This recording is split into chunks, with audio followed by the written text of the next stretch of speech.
Okay, so you've probably heard about this North Sea collision, right? Yeah. Two huge cargo ships crashing off the coast of eastern England. Yeah, It's all over the news. it's a big one. I Yeah, it think is. a lot of people are talking about it for sure. Rescue efforts are still happening, Hmm. and and everyone's trying to figure out what went wrong. Absolutely. So what we're going to try to do in this deep dive is go kind of beyond those headlines, right? We want to look at the details of what happened and what this might mean for the bigger picture. I think that's really important because I think it's captured attention for a reason. This was not, just a little accident. These were enormous vessels, right? The kind that carry, a significant chunk of the world's goods. Yeah. So, the impact was so strong, one of the ships was practically cut in half. Wow. And it really highlights how massive these maritime operations are Yeah. and what can happen when things go wrong. It's pretty scary to think about, even with all the technology we have now, the sea is still a pretty dangerous place. Yeah, for Yeah. sure. And speaking of technology, you mentioned, black boxes being a key part of the investigation. Yeah. Now, for those of us who aren't, maritime experts, Hmm. what are those? Hmm. And how do they help us understand what happened? Right. So these black boxes, they're actually bright orange, which is interesting. Oh, really? Yeah, it helps you find them after an incident. But basically, they're like super strong data recorders, and it's like the ones on airplanes. Okay. They record everything, like the conversations on the bridge, radar data speed course changes, and even how the engine's doing. Wow. So investigators will use all that information to try to figure out exactly what led up to the collision. Right. Like, did any equipment fail, Yeah. or were there human errors that caused this tragedy? So it's kind of like a digital detective story, right? Yeah. They're putting together clues from the wreckage and these black boxes to see what happened and when. Exactly. That's a good way to put it. And that timeline is going to be crucial in answering the big question everyone's asking. Was this just a terrible accident, or is there something more to it?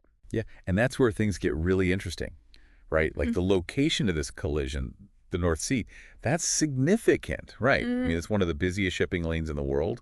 It's a really important route for global trade, especially for oil and gas coming from the North Sea fields. Think about it, like the North Sea is like a highway, but instead of cars, it's these giant super tankers and cargo ships carrying millions of tons of stuff. Yeah. So any disruption to that flow, whether it's an accident or something intentional, it can have huge ripple effects. Right. Imagine delays in shipments, prices going up for everyday things, even shortages. It really shows you how interconnected the global economy is. Yeah.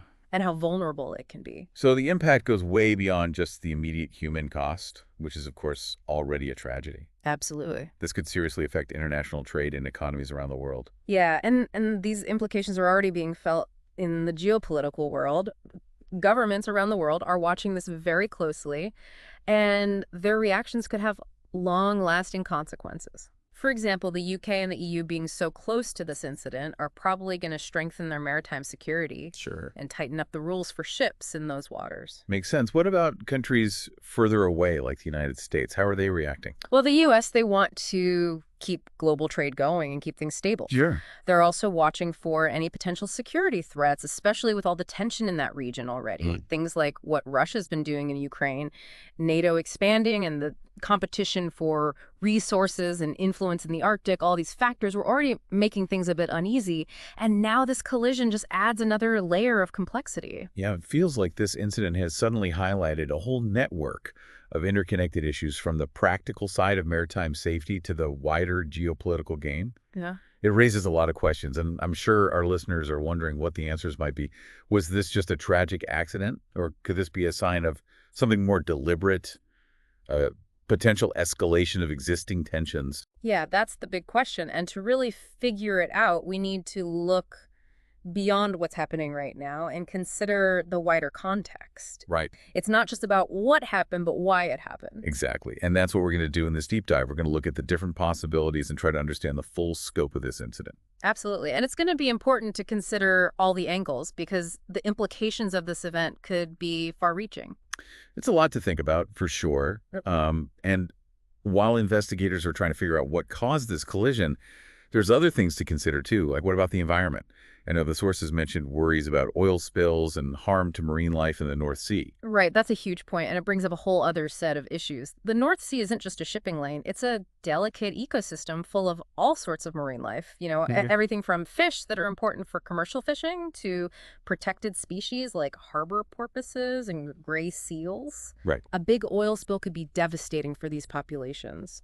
It could mess up the food chain and really hurt the people who depend on the sea for a living. That's a scary thought. And it really makes you realize that the consequences of this collision could be felt far beyond the immediate area and for many years to come. Absolutely, and it makes you wonder if the safety protocols we have now are enough to protect both people and the environment. The sources mention that the UK and international maritime authorities are looking at safety measures and maybe increasing patrols in the North Sea. But some experts are saying that reacting after something happens isn't enough. They're suggesting more proactive steps like mandatory ship tracking systems, stricter inspections of ships, and better training for crews to reduce the chances of future collisions. So it's about finding a good balance between responding to what just happened and putting in place measures to prevent similar things from happening again. But the question is, are we just trying to prevent accidents, or do we need to think about deliberate threats too? That's where things get really interesting, if this collision wasn't an accident but was intentional. It changes the way we think about maritime security. It means that the seas aren't just for trade and transportation, but also a potential battleground in a new kind of conflict. You're saying that if this was deliberate, it could be a sign of things to come, a preview of how future conflicts might play out in a world that's so reliant on maritime trade. It's a possibility we can't ignore. Think about it. Disrupting those shipping lanes, even for a short time, can have a big impact on global trade and economies. If a country or even a group wanted to cause trouble targeting a choke point like the North Sea, could be a very effective strategy. It's a chilling thought, but it also brings up a practical question. How do you prove that someone did this on purpose? It seems really difficult to tell the difference between a real accident and an act of sabotage. You're absolutely right. Proving intent is extremely difficult, especially at sea. The investigation will depend a lot on those black box recordings we talked about, plus radar data, communication logs, and what witnesses say. They'll be looking for anything that seems out of place or inconsistent, anything that might suggest foul play.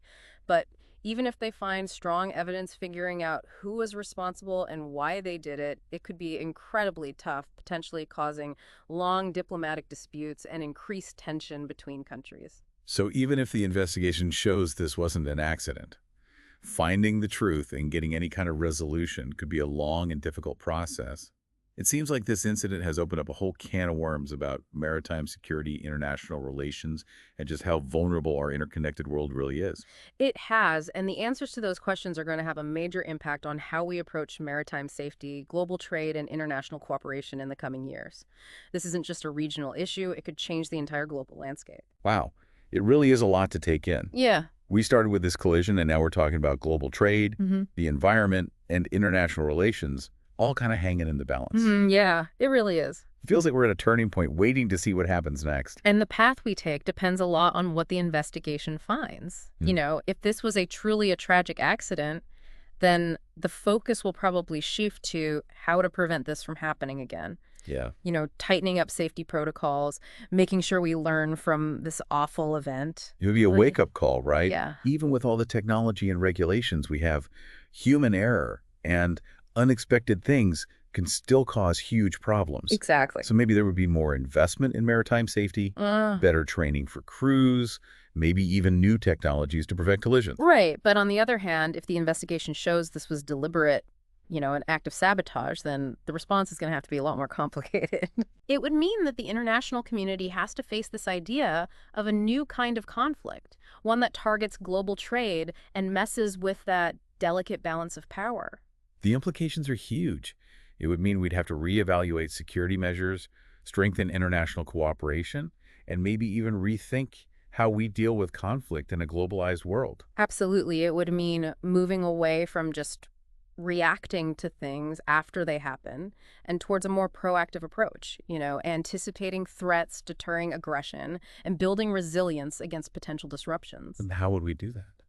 Well, it could involve things like sharing more intelligence between countries, increasing maritime patrols, and developing new laws to deal with maritime sabotage. That sounds like a huge undertaking, and it would require a level of global cooperation we haven't really seen before. But wouldn't that also risk increasing tensions and creating more suspicion? Could it become a self-fulfilling prophecy of conflict? That's the tough part, finding that balance. Staying vigilant, but also being restrained, protecting our interests, but not provoking anyone unnecessarily. That's going to be key to stopping this from becoming a bigger conflict. So as we wait for the investigation to finish, what can our listeners do? How can they stay informed and get involved in this issue in a meaningful way? I think the most important thing is to think critically.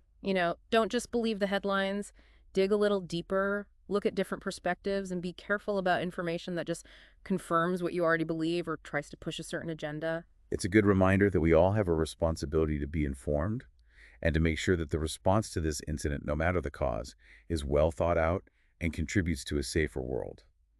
We need to avoid jumping to conclusions or placing blame too quickly, and we can't let fear and speculation control our actions. Exactly. We need calm heads and thoughtful discussion by engaging with this issue thoughtfully and holding our leaders accountable. We can help steer things towards a more peaceful and cooperative future. So to wrap up this deep dive, I want to leave our listeners with one final thought. The North Sea collision, whether it was an accident or deliberate, shows just how connected we all are, how vulnerable we are, and how these seemingly isolated events can have a huge impact on the world.